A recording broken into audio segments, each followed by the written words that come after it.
شادی کی تقریب میں ایک صاحب اپنے جاننے والے آدمی کے پاس جاتے ہیں اور پوچھتے ہیں، کیا آپ نے مجھے پہچانا؟ انہوں نے غور سے دیکھا اور کہا، ہاں، آپ میرے پرائمری اسکول کے شاگرد ہو، کیا کر رہے ہو آج کل؟ شاگرد نے جواب دیا کہ میں بھی آپ کی طرح اسکول ٹیچر ہوں، اور ٹیچر بننے کی یہ خواہش مجھ میں آپ ہی کی وجہ سے پیدا ہوئی۔ استاد نے پوچھا، وہ کیسے؟ شاگرد نے جواب دیا، آپ کو یاد ہے کہ ایک بار کلاس کے ایک لڑکے کی بہت خوبصورت گھڑی چوری ہو گئی تھی، اور وہ گھڑی میں نے چرائی تھی۔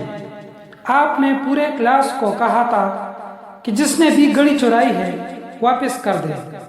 میں گھڑی واپس کرنا چاہتا تھا، لیکن شرمندگی سے بچنے کے لیے یہ جرأت نہ کر سکا۔